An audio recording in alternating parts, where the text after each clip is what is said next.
Nikukaribishe katika mshike. Mimi ni Akida Kilango na kusihi uwe nami hadi tamati. Tukianza kutazama tuliokuandalia usiku huu, ligi kuu ya NBC imeendelea leo kwa mchezo mmoja kuchezwa kwenye uwanja wa Meja Jenerali Samuyo, ambapo Simba Sports Club imepata ushindi wa goli 1-0 dhidi ya wenyeji JKT Tanzania. Idrisa Rajabu alikuwa shuhuda wetu katika mchezo huo. Mchezo umemalizika katika dimba la Meja Jenerali Samuyo na Simba Sports Club wameweza kuibuka na ushindi wa bao 1-0. Wanafikisha alama 63 katika michezo 24 waliocheza. Lakini kwa upande wa JKT Tanzania, wao wanafikisha michezo 27 wakiwa na alama zao 32. Tumeongea na wachezaji wa pande zote mbili, Shomari Kapombe lakini pia Shiza Ramadhani Kichuya.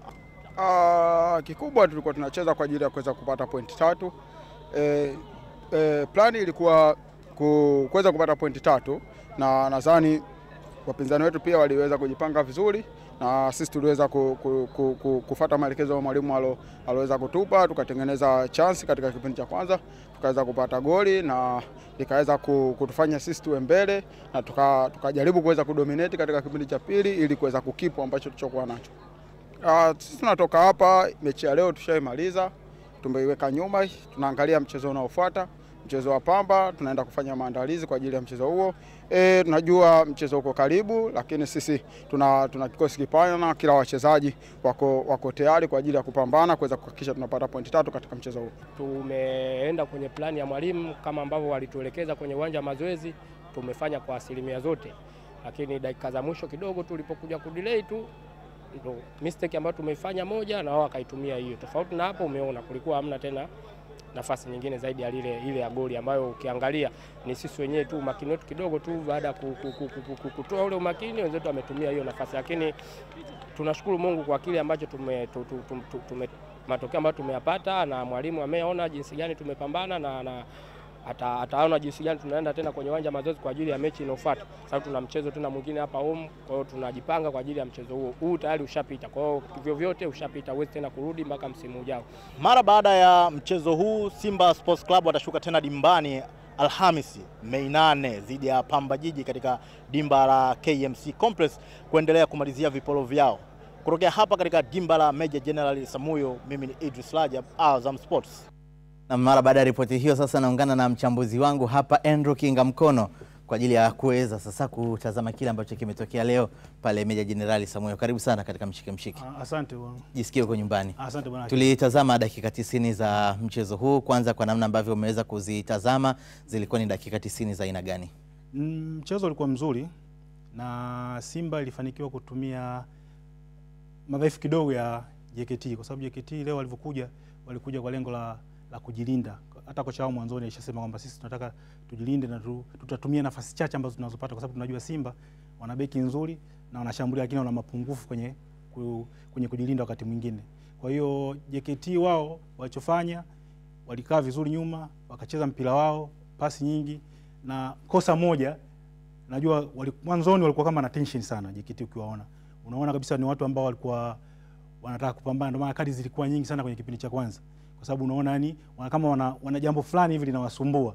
Lakini baadaye, baada ya goli, walirudi mapumziko, wakatulia, wakaja kucheza mpira mzuri sana ambao uliwasaidia mechi kumalizika kwa sare. Kwa hiyo unaona jinsi ilivyokuwa mchezo. Tukitazama aina goli, namna ambavyo limefungwa kama ambavyo tunashuhudia hapo, unaweza ukaona kwamba ni aina ya upigaji ambapo mwanzoni mwa kipindi cha kwanza ulipigwa mpira kama huo, lakini Kibu Denis hakufanikiwa kuweza kuweka mpira kwenye nyavu. Yaani kwenye kufunga wakati mwingine ni timing za mchezaji anayeomba mpira wa mwisho. Ile ya dakika 9 ya Kibu alikuwa ameomba kabisa mapema, lakini speed yake ikawa ndogo kuliko mpira.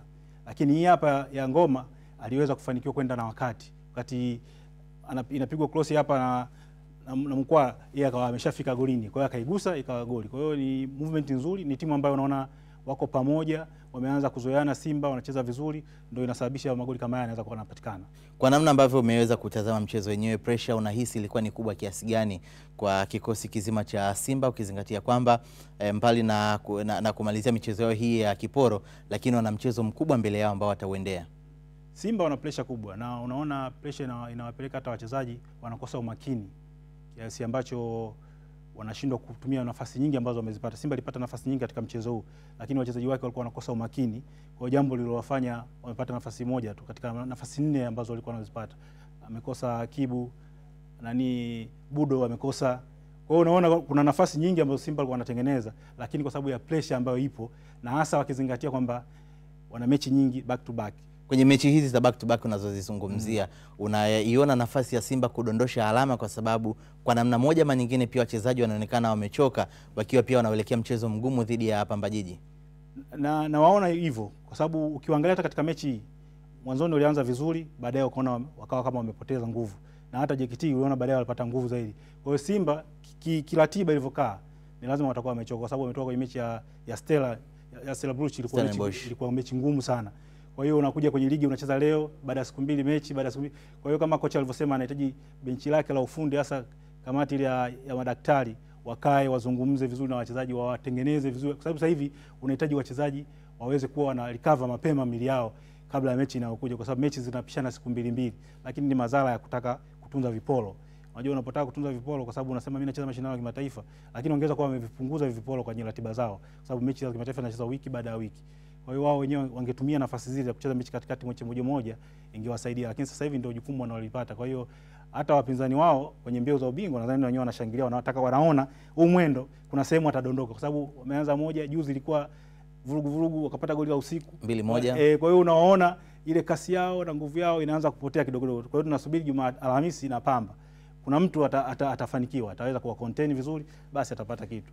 Bila shaka pia dimba la Meja Jenerali Samuyo limeonekana kuwa ni tanuri la moto kwa namna ukubwa wake jinsi ulivyo na jinsi uwanja ulivyotulia. Tutatazama pia hapa msimamo wa ligi kuu NBC kuweza kuona hali ilivyo sasa, lakini mpaka sasa Simba Sports Club wana alama 63.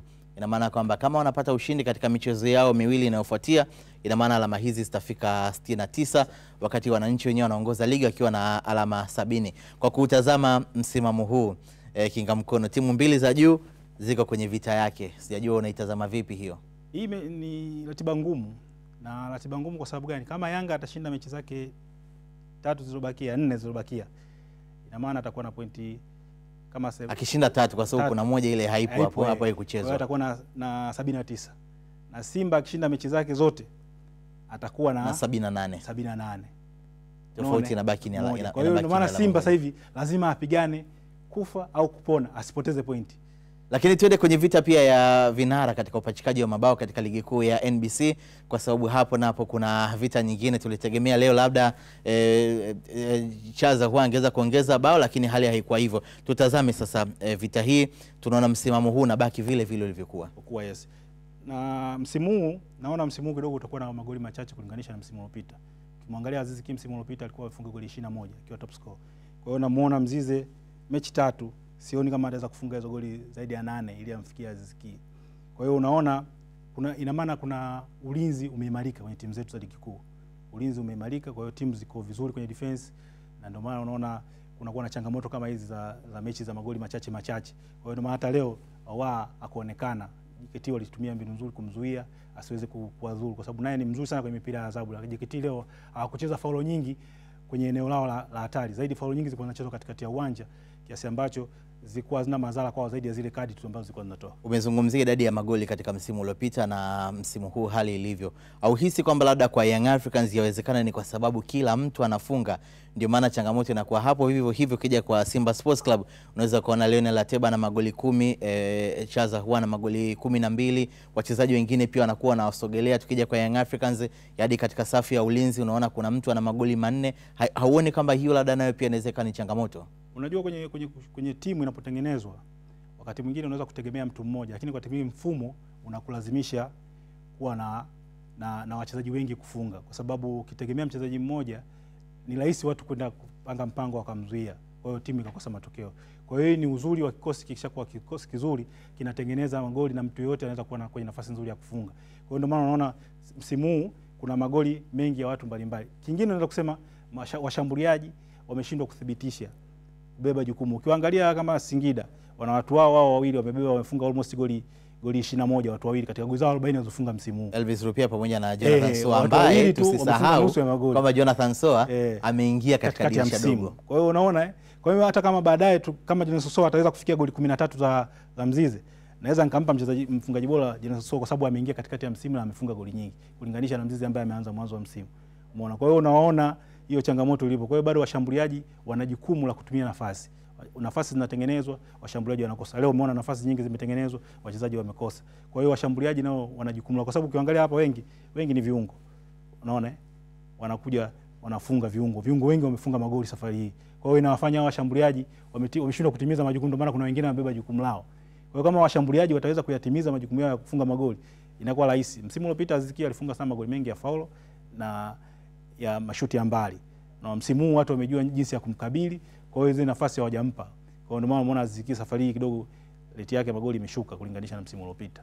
Namna kwa mchezo unaokuja sasa ambao Simba Sports Club wanauendea siku itakuwa ni Alhamisi watakapokipiga dhidi ya Pamba Jiji. Tathmini yako kwa kifupi ni ipi kuelekea mchezo huo Kinga Mkono? Mechi itakuwa ngumu kwa sababu Pamba wanapambana kujiondoa katika ile janga la kutaka kushuka daraja. Kwa hiyo mechi itakuwa ngumu sana kwa Simba. Japokuwa inachezwa hapa Dar es Salaam, kwa hiyo na wakati mwingine inaweza kawa faida kwa Simba kwa sababu kucheza nyumbani ni nyumbani. Simba Dar es Salaam nyumbani kwake. Anajua namna gani anatafuta matokeo yake. Kwa hiyo inawapa Pamba wakati mgumu zaidi kwa sababu Simba anajua akipoteza pointi atakuwa amemkabidhi Yanga ubingwa mapema sana. Kitu ambacho nadhani Simba wenyewe hawataki hiyo kitu. Kwa hiyo ni bora wabaki kwenye mazingira haya yaliyopo sasa hivi.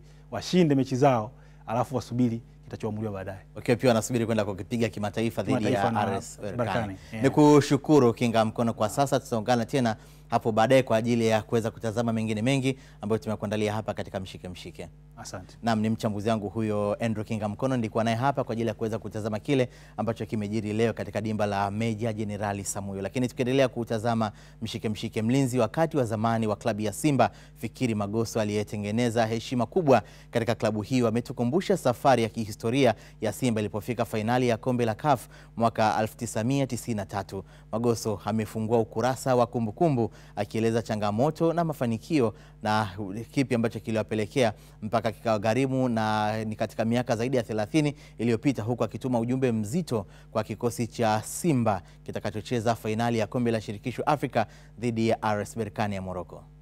Ilikuwa fainali moja bora kabisa ambayo kwa Watanzania na hata sisi wachezaji ilileta huzuni na majonzi kwa sababu mechi ya kwanza tulipata advantage ya kuanzia kwao. Matokeo tuliyoyapata kule yalikuwa sare, goli bila kwa bila, lakini tukaja kupoteza mechi nyumbani na kufungwa na Stella ya Abidjan goli 2 ambazo mpaka leo kidogo nikiongelea hapa huzuni na nijia kwa sababu tumepoteza mechi muhimu ambayo tulifungwa na mtu mmoja anaitwa Bodi Zozo ambaye alifunga goli zote 2. Ilikuwa mechi ya kukamia sana wana Simba kwa sababu tulikuwa mfadhili wetu Azim Deuji kwa kipindi kile alituahidi zawadi ya Kia iwapo tutachukua ubingwa, na kwa kipindi kile Kia ndio ilikuwa usafiri wa mjini hapa wa daradara kwa kipindi cha mwaka 1993. Shauku kubwa tuliokuwa nayo ambayo tulikuwa tunaambizana kambini na tulikuwa tunafanya hata mazoezi ya ziada ili kuja kuona kwamba tunaweka historia katika nchi na pia tunapata magari ya zawadi ya Kia. Niwakumbushe namna kikosi kilivyokuwa siku ya fainali katika uwanja wa Taifa ama shamba la bibi. Goalkeeper alikuwa Mohamed Mwameja, beki wa kulia alikuwa Kasongo Asumani mwenye mvua Mgaya, beki wa kushoto alicheza Rashidi Abdalla Magongo, halfback 4 alicheza Godwin Aswile Scania Mlimba, center alicheza George Magere Masatu, halfback 6 alicheza Ramazan Leni Mavufi, nambari 7 alicheza Abdul Mashine, inside 8 alicheza Huseni Hamani Masha, nambari 9 alicheza Edward Sirili Chumila ama Wonderboy, inside 10 alicheza Marota Soma Borjagra, nambari 11 alicheza Tomasi Adiliano Kipese. Mimi mechi hiyo nilikuwa niko katika benchi. Ni mechi kubwa kwa Watanzania kwa sababu ndani ya miaka 33 ama 32, 33 toka tumewaleta Stella hapa Abidjan, haijawahi kuleta timu yoyote nyingine tena kuja Tanzania katika mashindano kama haya. Bahati nzuri kabisa tunaanzia kwao, tunakuja kumalizia nyumbani. Na naona dhamira ya wana Simba, na waona Simba sasa ndio mabingwa wapya wa kombe la shirikisho barani Afrika. Fikiri Magozo huyo akizungumzia kile ambacho kilitokea katika mchezo huo wa 1993. Huu ni mshike mshike, mimi ni Akida Kilango.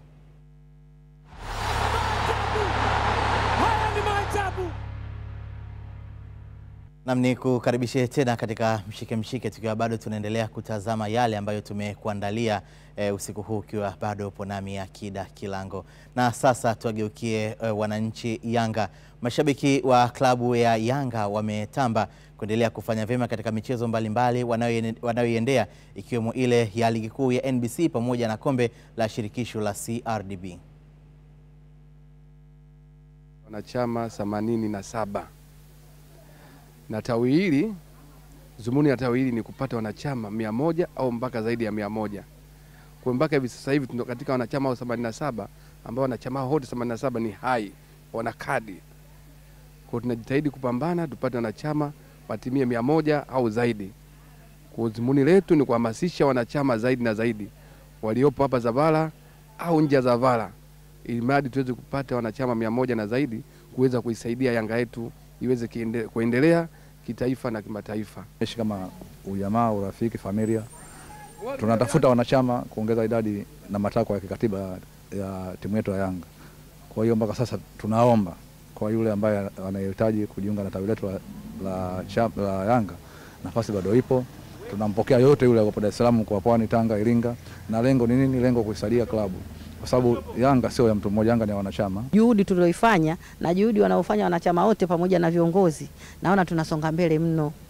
Naomba Mwenyezi Mungu atujalie heri wakubwa zetu ambao wanaotetea vyama na wanaosimamia matawi, watusaidie, watupe support. Tunataka kila mwaka na kila mwezi, ili mradi tawi letu liwe linaonekana limesonga mbele na tuko mbele, aturudi nyuma, na wanachama wazidi kuongezeka. Na vile vile tunataka kila mechi tusikose tawi hili la tawi la Zavala, tusikane na wenzetu, tuungane kwa pamoja tukashangilie chama chetu. Ni mashabiki hao wa Yanga. Tukitazama mengine katika mshike mshike, kikosi cha timu ya taifa ya vijana chini ya umri wa miaka 20 Ngorongoro Heroes kimefanya maandalizi ya mwisho tayari kwa mchezo dhidi ya Zambia hapo kesho katika fainali za AFCON umri chini ya miaka 20 zinazoendelea nchini Misri. Heroes inatakiwa kupata ushindi wa aina yoyote hapo kesho ili kuweka hai matumaini ya kusonga mbele baada ya mwanzo mbaya katika mechi za mwanzo. Gift Macha ametuandalia taarifa ifuatayo kutoka Ismailia, Misri. Na kikosi cha timu ya taifa ya vijana chini ya umri wa miaka 20 Ngorongoro Heroes kimefanya mazoezi ya mwisho kujiweka sawa kuelekea mechi ya 3 ya fainali za AFCON kwa vijana chini ya umri wa miaka 20 dhidi ya Zambia. Mechi ya 3 ya kundi A, na ni mechi muhimu kwa Ngorongoro Heroes. Na mimi Gift Alex Macha nimezungumza na coach ya msaidizi Jamhuri Kielo Julio, ambaye yeye ameonyesha matumaini ya kwenda kufanya vyema kwenye mchezo dhidi ya Zambia. Super, niseme kwamba mechi kesho ngumu, tena ngumu sana, kwa sababu sisi hatuna pointi hata moja, lakini Zambia wana pointi 2. Kwa hiyo wanahitaji kutufunga wapate 5 ili wakawafunge South Africa wapate pointi 8. Hesabu zao za kimpira ziko hivyo, lakini na sisi tunataka tuwafunge wao kesho ili tuwamalize, alafu mechi ya mwisho sisi na wenyeji tuende tukawapiga, kwa sababu tulishakuja hapa kwenye mechi mbili za kirafiki na wenyeji ambao ni Egypt na tunawajua. Kwa hiyo tunaamini kabisa tukishinda mchezo wa kesho, basi mchezo unaofuata au na tabu tutakuwa tumeshinda na kujiweka kwenye mazingira mazuri ambayo tunahitaji. Tuliona hamasa ambayo walikuwa nayo Sierra Leone. Unawaambia nini Watanzania ambao wanaishi hapa Misri kuelekea kwenye mchezo? Sisi tuseme hamasa ya Sierra Leone ni kwa Sierra Leone wenyewe, na kwa sababu wamefanikiwa kupata ushindi lazima wawe hivyo. Na sisi naamini kwamba tukipata mafanikio, kwa maana kwa kushinda, tutapata hamasa kwanza kwa wachezaji wetu, lakini na Watanzania ambao wako hapa as well. Lakini mimi nina imani kabisa kwamba timu itafanya vizuri na leo tunalikusudia kwenda kwenye World Cup itatimia. Amini Super Macha. Tukitoka hapa kwamba tumeshinda hizo mechi mbili, basi sisi kwenye safari ya World Cup tutakuwa. Kwa upande wa wachezaji, nahodha Lameck Lawi pamoja na Morris Mchome nao wameelezea kile ambacho wanatamani kwenda kukifanya dhidi ya Zambia. Kitu cha kwanza napenda kumshukuru Mwenyezi Mungu, mpaka sasa hivi tunaendelea vizuri. Wachezaji wote wapo salama, haipo mtu mwenye injury. Sisi kama wachezaji tumerudi kwenye uwanja wa mazoezi. Mwalimu ameona tulipokosea mechi mbili zilizoisha. Kikubwa sisi kama wachezaji tuna morali bado, bado hatujakata tamaa. Mechi ya kesho muhimu. Tulipoteza michezo miwili, tulikasi kama wachezaji. Tukasema jamani, hapa tumepoteza michezo miwili lakini tumebakia na fungu mkononi. Tulipokaa tumetiana morali na kila mtu amemhimiza mwenzake, jamani, natakiwa hii mechi zilizobaki mbili, natakiwa tufanye lolote ile iwezekanapo tufanyaje tupate ushindi wa pointi 3. Na mimi naamini kwa michezo hii iliyobaki wachezaji tunaenda kujituma kwa uwezo wa Mungu, tunaenda kupata ushindi. Ama Ngorongoro Heroes ipate ushindi ili iweke hai matumaini ya kuendelea kusalia katika fainali hizi, ama ipoteze mchezo na kuaga mashindano. Mimi ni Gift Alex Macha, hii ni Ismailia nchini Misri. Kikosi cha Pamba Jiji Sports Club tayari kimewasili jijini Dar es Salaam na kimeanza maandalizi kuelekea mchezo wake wa ligi kuu ya NBC dhidi ya Simba Sports Club utakaochezwa Alhamisi ya Mei 8 mwaka huu kwenye uwanja wa KMC Complex. Mechi dhidi ya Simba ni mechi ngumu, of course ni mechi ambayo sisi kama club tunahitaji, kwa sababu nafasi tuliopo ni sehemu ambayo sio nzuri. Kwa hiyo ili kubakia kwenye ligi na nafasi nzuri na pointi nyingi, inatubidi tushinde michezo yetu minne ambayo imebakia, na hiyo michezo minne maana yake ni included mchezo wa Simba. Kwa hiyo tunafahamu haiwezi kuwa mechi rahisi, tunajua ukubwa wa Simba, tunajua kila kitu kuhusiana na wao, lakini ukweli ni kwamba hii ni mechi ambayo sisi kama club tunahitaji kwa namna yoyote ili kuhakikisha tunajitengenezea mazingira mazuri ili kumaliza kwenye nafasi nzuri. Ndio maana mimi nimekuwa nasema kuelekea kwenye mchezo dhidi ya Simba, kauli mbiu ni hatujasahau. Ndio kauli mbiu kuelekea kwenye huu mchezo. Kwa hiyo wachezaji hawajasahau, viongozi hawajasahau, mashabiki hawajasahau. Tarehe 8 hapa KMC Complex tunakwenda kuwakumbusha watu ukubwa na ukongwe wa klabu yetu.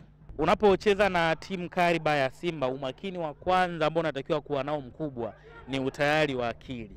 Kwa hiyo hili ni eneo ambalo mwalimu anapigia kelele kila muda, kila wakati, kuhakikisha wachezaji wanakuwa na utulivu wa akili. Ukishakuwa na utulivu wa akili utamsikiliza mwalimu. Ukishakuwa na utulivu wa akili, ukiambiwa kwenda kufanya marking utafanya vizuri. Ukiwa na utulivu wa akili utajua wapi nitoe pasi, huu ni muda upi ambao natakiwa niachie mpira nikae nao, niende nao na vitu vingine kama hivyo. Kwa hiyo kitu kikubwa ambacho mwalimu wetu anapigia kelele kuelekea kwenye mchezo ni utulivu wa akili, na naamini wanamuelewa na ni jambo ambalo tutakwenda kulifanyia kazi vizuri hiyo siku ya tarehe 8. Katika hatua nyingine, mashabiki na wapenzi wa Pamba Jiji FC wameeleza matumaini yao ya kufanya vizuri kwenye mchezo dhidi ya Simba utakaopigwa Mei 8, huku wakisisitiza umoja na mshikamano wakati huu ambao timu yao inahitaji matokeo mazuri ili kubaki katika ligi kuu ya NBC. Ni mchezo mgumu kwa Pamba kulingana na mwenendo wake. Mimi ninachotaka kusema tu ni kwamba viongozi ambao wana hiyo timu wawatie moyo wachezaji, wajione kwamba wanaweza kucheza mpira tofauti na ilivyo sasa. Wajione kwamba wamebeba dhamana ya wana Mwanza, wamebeba dhamana ya watu wa kanda ya Ziwa. Waone kwamba wana dhamana kubwa ya kuwalipa wana Mwanza jasho ambalo wamelifanya au wamelitoa kwa ajili ya kuirudisha ligi kuu. Kocha kama yupo anatusikia tunavyoongea, ajaribu mfumo wa kucheza wa Pamba ubadilike. Kwa hiyo wajitahidi wasitaki kupambana, kwa sababu mtindo wa kufundisha, sijui kama kocha ana aina nyingine ya kufundisha, lakini kwa mtindo kama wanaocheza kwa kweli itachukua muda mrefu sana hii Pamba tuone kwamba inaweza kuwini katika mechi yote. Na sasa tunavyoiangalia, tunaangalia kama tumepanda alafu tena tunaenda kushuka. Mashabiki wa Pamba hao. Tukielekea sasa pale Tanga, wakazi wa jiji la Tanga wana shauku kubwa ya kuipokea timu ya Yanga pamoja na JKT Tanzania kwa ajili ya mchezo wa nusu fainali ya kombe la shirikisho la CRDB Bank utakaochezwa katikati ya mwezi huu dimba la CCM Mkwakwani. Taarifa zaidi na Mariam Shedafa. Ni mchezo wa nusu fainali ya kombe la shirikisho ambalo litachezwa mwezi huu wa Mei kwenye uwanja wa CCM Mkwakwani, ambapo wapenzi wa soka wa mkoa huu wa Tanga wana shauku kubwa ya kushuhudia mchezo huo. Sisi wakazi wa Tanga tumefurahi kwa game kama kuletewa hapa kwetu, sababu sisi hatujaiona msimu toka unaenda mpaka unaisha, hatujaiona Yanga wala hatujaiona Simba. Hata game kama hizi kiletwa hapa kwetu sisi tunafurahi, Unajua nitakuja kuiona Yanga jinsi ya mechi yake ya nusu finali na JKT Tanzania. Sisi tunaamini kama mchezo utakuwa mzuri. Mimi nampa JKT Tanzania. Kwenye mpira lolote linatokea. Sio kama Yanga tu anaweza kumfunga JKT Tanzania, lakini lolote linatokea. JKT Tanzania pia anaweza kumfunga Yanga. JKT Tanzania ni wazuri sana, tunawaheshimu, wanacheza mpira vizuri wa kisasa, lakini kwa level ya Yanga ilipofikia hatuwaogopi, tutawapiga sana kwa sababu sisi tunashinda na ile kombe na tunataka turudishe makombe yetu yote matatu ambayo tumechukua msimu wa mwaka jana. Kwa hiyo JKT Tanzania tutampiga kila atakavyoingia, lazima tutamkanda tu yani. Najisikia furaha na vile vile naiombea timu yangu icheze mchezo kama wanavyocheza siku zote na tuweze kupata matokeo mazuri. JKT hana uwezo wa kuifunga Yanga. Yanga na kikosi kikubwa sana. Yanga ya kimataifa. Kuna maplayers wakubwa kutoka nje ya Tanzania na ndani ya Tanzania. Kwa hiyo JKT hawezi kuifunga Yanga hata kwa kitu gani chochote. Kipindi cha kwanza nusu dozi ile kama kawaida lazima itawale kwanza. Goli 3-0. Tukiingia kipindi cha pili tunaweza tukapa dozi kamili. Kama kawaida yetu mkono na kuendelea mbele. Kiu ya mashabiki wa pande zote mbili ni kila mmoja kuona timu yake inapata matokeo mazuri katika mchezo huo. Kutoka Tanga, Mariam Shedafa, Azam Sports. Baada ya kutoka Tanga tuelekee sasa mkoani Morogoro. Mashabiki wa klabu ya Mtibwa Sugar wamefurahia kurejea kwa klabu ya Mtibwa Sugar katika ligi kuu soka Tanzania bara msimu ujao wa 2025-26 huku wakijivunia vipaji vya wachezaji kutoka katika mkoa huo. Tuna wazawa wengi. Kwa hiyo tunaomba labda watuongezee na wa nje kidogo ili kuwe na changamoto ya wachezaji. Kwa sababu mchezaji akijua kwamba huyu nimetoka naye shule, nimekuwa naye, afu wanacheza pamoja mpaka leo hii, changamoto kunakuwa hakuna. Lakini mtu anapotoka nje ya nchi afu anakuja kucheza timu moja, kidogo kunakuwa na changamoto ya mpira. Kwangu mimi nimefurahi sana kwa timu yetu ya Mtibwa Sugar kurudi kwenye ligi kuu, kwa sababu tulimisi mambo mengi sana ikiwemo amsha zile. Angalau unajua Morogoro natoka wachezaji wengi, afu kukosa klabu ambayo inawakilisha kwenye ligi kuu ilikuwa inatuumiza sisi. Tumefurahi sana na tulikuwa tunaomba baadhi ya mechi ndugu zetu viongozi wetu wa Mtibwa Sugar kama watatusikiliza, sio kila mechi zikachezewe Manungu, nyingine zije zipigwe Jamhuri hapa. Naomba waendelee kuonyesha support kubwa. Tutokea mwanzo Mtibwa ilipokuwa ligi kuu ikashuka, akapambana mpaka hivi sasa imerudi katika ligi kuu. Ningeomba yani waoneshe mchango mkubwa sana ili iendelee kufanya vizuri, hususan kwenye klabu bingwa ifike mbali zaidi. Kwenye upande wa wachezaji, yani kwamba wawe na wachezaji kikosi kipana, kwamba hata ikitokea mchezaji ana injury kuna mwingine anaweza kukava nafasi yake. So ile unakuta mtu mmoja anakuwa tegemezi kwenye namba moja, yani kwamba asipokuepo yeye timu inakuwa inalemewa. Mashabiki wa soka mkoa wa Morogoro hawakizungumzia kuhusiana na kurejea kwa Mtibwa Sugar katika ligi kuu ya NBC msimu ujao wa 2025-2026. Kwa nukta hiyo tuelekee katika mapumziko, lakini kabla ni kufahamisha yale ambayo tutayafahamu tutakaporejea, ni pamoja na haya. Kocha wa Bayern Munich Vincent Kompany aifikia rekodi ya Alonso na Ancelotti katika Bundesliga. Na timu ya Nyamonge Queens yatoa msaada kwa watoto wanaosoma shule ya viziwi Buguruni.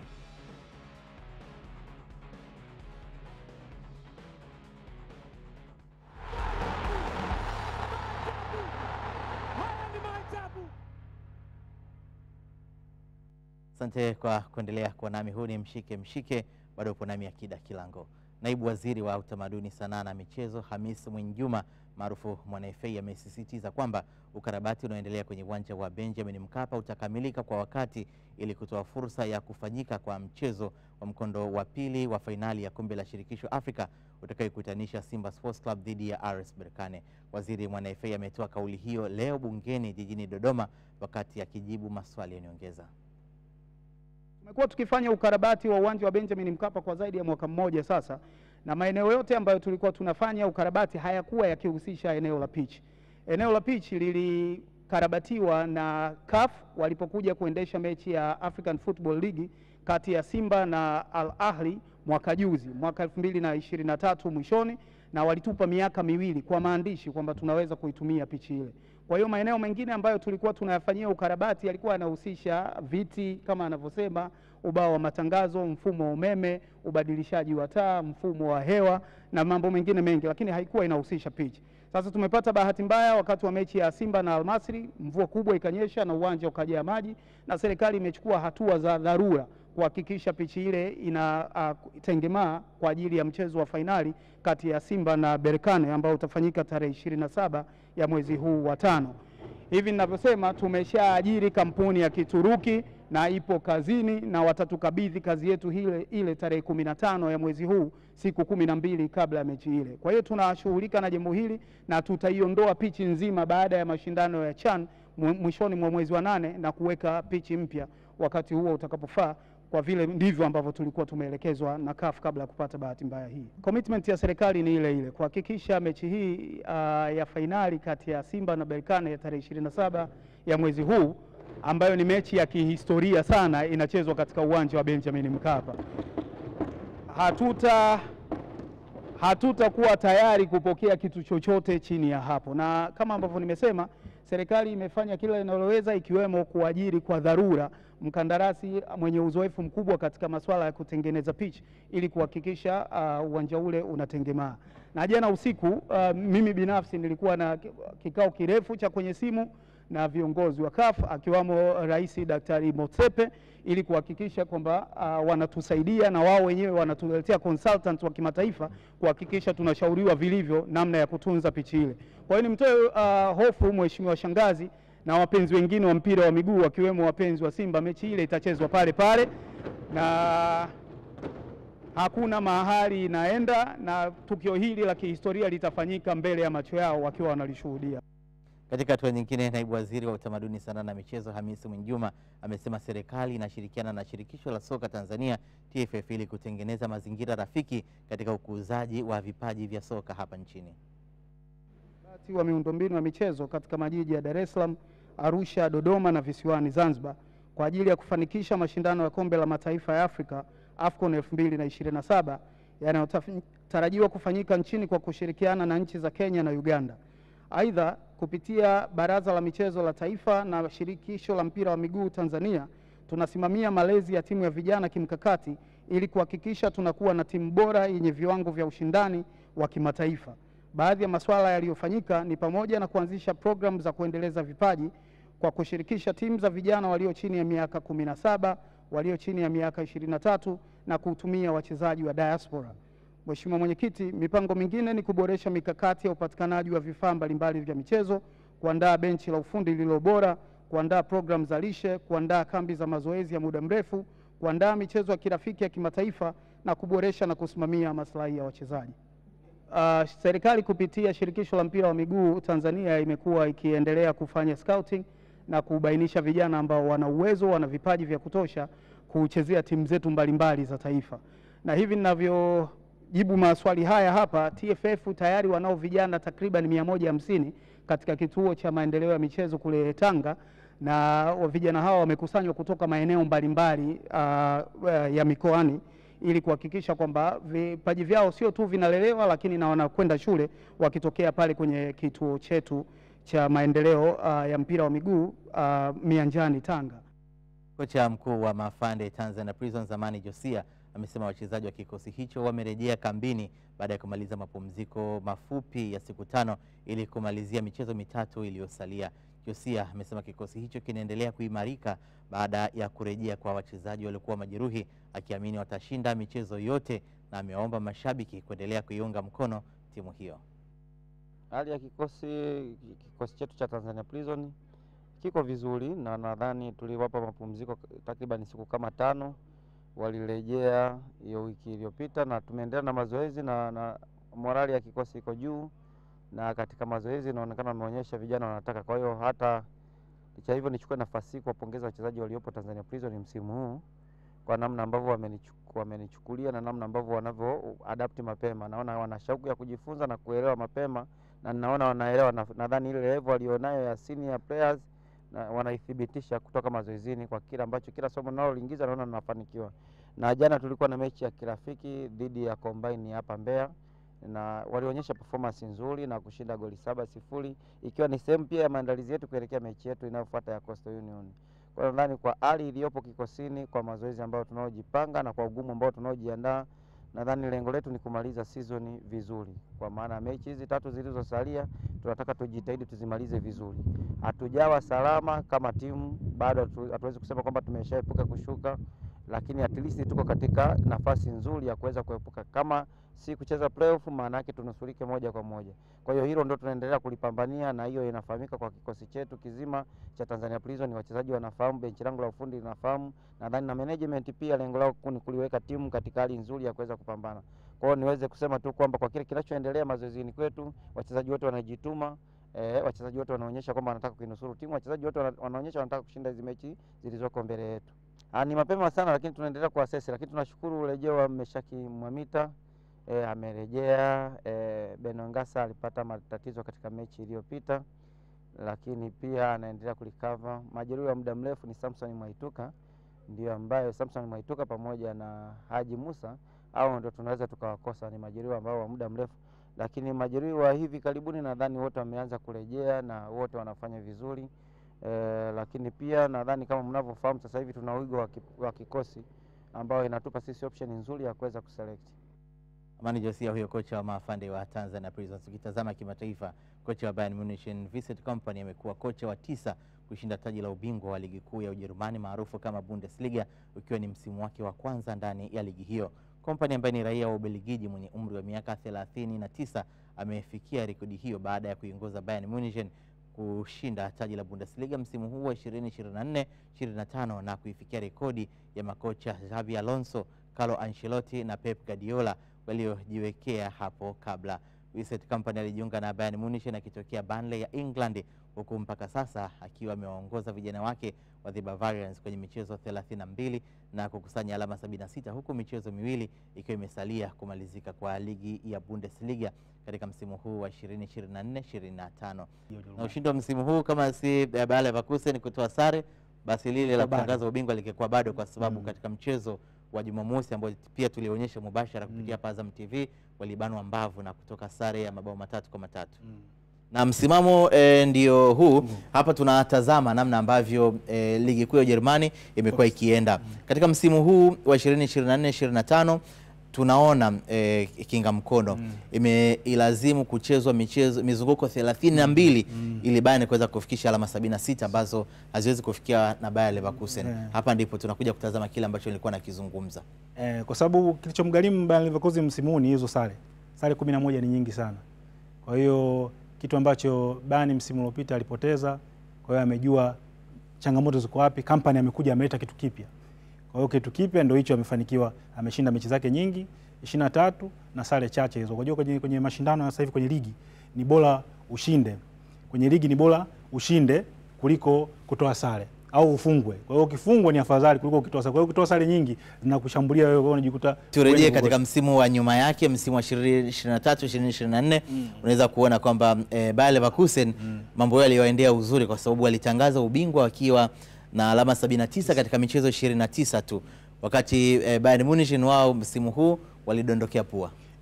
Alonso alifanya kitu kikubwa sana, kwa sababu alichukua ubingwa wake wa kwanza na rekodi ya kipekee. Unajua ndio maana hata msimu huu kidogo, yani kurudia mafanikio unajua ni kazi. Unajua kuchukua ubingwa bila kupoteza mechi yoyote ilikuwa ni jambo kubwa sana kwa Bayer Leverkusen. Kwa hiyo nadhani msimu huu watu wakaenda maabara wakamsoma, huyu bwana alituzidi wapi, mbinu gani alikuja nazo akatusumbua. Nadhani msimu huu amepata tiba yake. Draw msimu uliopita zilikuwa 4, msimu huu kapata 11. Msimu wa nyuma kabla ya hapo, faida hii ya kumiliki kisembozi cha Azam TV ulikuwa ni msimu wa 2022-2023. Tutaweza kushuhudia hapa. Tunaona bingwa alipatikana, angekuwa ni Pascal Kabombe angesema dakika za jioni kabisa. Na mkitazama msimamo huu kwamba mzunguko wa mwisho ndipo bingwa anapopatikana kwa tofauti ya magoli ya kufunga na kufungwa. Na hii inakuonyesha ushindani, kwa sababu kati ya washindani wakubwa wa ubingwa wa Ujerumani wa Bayern ni Borussia Dortmund kwa misimu mingi ambao ndio wamekuwa mshindani wake mkubwa kwenye kutafuta ubingwa. Kwa hiyo hata hii ilivyokuja kutai kwenye pointi, unaona jinsi gani Borussia Dortmund walivyokuwa wametengeneza kikosi chao, na siku zote wanakuwa na timu nzuri. Msimu unaona tu mambo yamekaa vibaya kwao, lakini kwa misimu 5 mfululizo kwenye zile mbili bora pale lazima utamkuta Borussia Dortmund na Bayern Munich. Lakini mbali na ligi hii, ligi nyingine pia ambayo tunaionyesha kupitia kisimbuzi cha Azam TV ni ligi kuu pale Italia, Serie A. Na hapo naona kwamba Inter walikuwa wanausogelea ubingwa, lakini Napoli nao ni kama wanazidi kuwasogelea. Tukitazama na michezo yao mitano iliyopita, lakini pia tutatazama msimamo jinsi ulivyo. Unaweza kuona matokeo ya Inter yalikuwa ni haya walau kwa kifupi. Kwa mechi tano zilizopita unaona wamepoteza mechi moja na wametoa sare moja. Unaona Kwa hiyo wana kazi ya kufanya. Kwa sababu kwanza changamoto yao Inter msimu unaona Champions League na Napoli pia matokeo yao tutatazama hapo napo kuangalia walau kwa haraka. Napoli na matokeo yao ni kama hivi unavyoweza kuona, wamekuwa na rekodi nzuri wakishinda, lakini tutatazama pia msimamo walau kwa sekunde chache. Ili sasa swali langu lije hapo kwamba kwa yule ambaye analipia kifurushi chake cha 28,000 hali itakuwa vipi? Naona kwamba kwa sasa tutaishia hapa katika kutazama hili, lakini kwa sekunde chache kwa yule ambaye anamiliki kisimbuzi cha Azam TV na kile ambacho kinaendelea katika Serie A kwa kifupi. Napoli wana nafasi kubwa, Conte ana nafasi kubwa kuchukua ubingwa tena safari. Pamoja kwamba ameachana pointi 3 tu, ana nafasi kubwa kwa sababu gani? Kwanza Inter ana mechi ya Champions League. Kwa hiyo inaweza ikamwathiri. Akishinda anaweza kuja kumletea ushindani mkubwa. Lakini endapo atapoteza basi itawashusha morali ya wachezaji wa Inter. Kwa hiyo nadhani namuona Conte akiwa na nafasi ya kuchukua ubingwa na Napoli yake kwa mara nyingine. Kushukuru sana Henry Kinga Mkono kwa kile ambacho umeweza kukifanya hapa katika mshike muda huu. Asante sana. Nikushukuru sana. Naam, ni mchambuzi wangu huyo Henry Kinga Mkono, nilikuwa naye hapa katika mshike akitupitisha katika taarifa kadha ambazo tumeweza kuzitazama hapa, ikiwemo lile lililotokea katika Bundesliga, lakini pia matarajio yake katika Serie A, ligi ambayo tunaonyesha hapa Azam TV ni yapi. Tupate mapumziko mafupi, tutakaporejea bado yapo mengine mengi ukiyafahamu hapa katika mshike. Tafadhali usiondoke.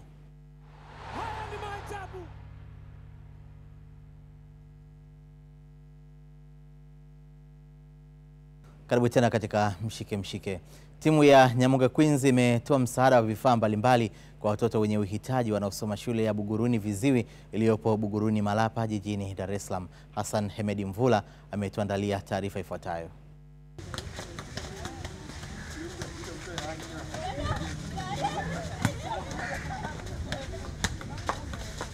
Ni siku ya tabasamu na matumaini. Hapa ni katika shule ya Viziwi iliyopo Buguruni Malapa mjini Dar es Salaam.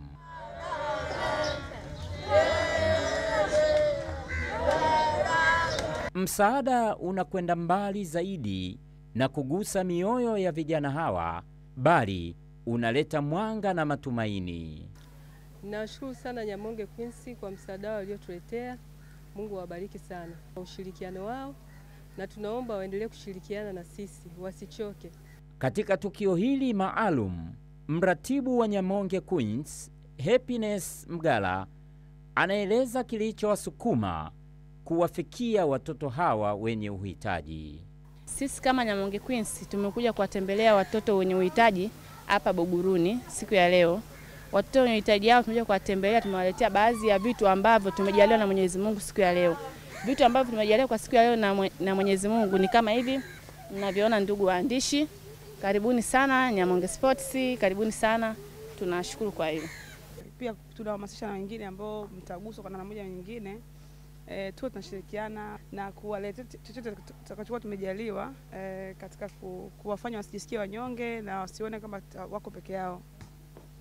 Tumeona talent, tumeona upendo walionao, tumeona maisha wanayoishi.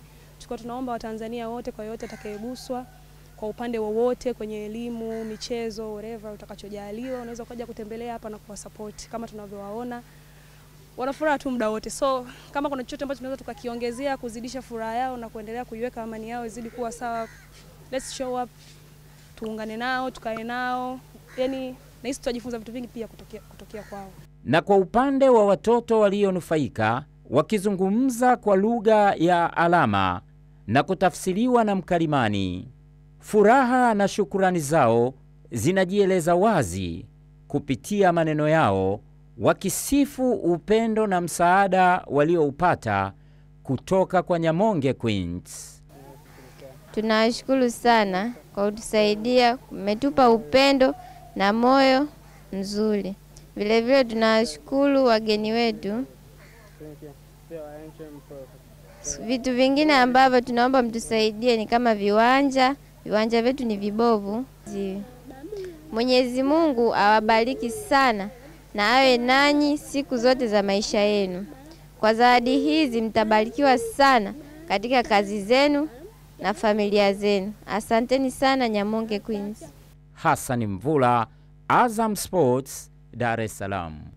Beki wa kulia wa England Trent Alexander-Arnold amethibitisha kuwa ataondoka ndani ya klabu yake ya Liverpool mwishoni mwa msimu huu baada ya kudumu katika klabu hiyo kwa miaka 20. Arnold mwenye umri wa miaka 26 amesema suala la kuondoka Liverpool ni miongoni mwa maamuzi magumu aliyowahi kufanya maishani mwake.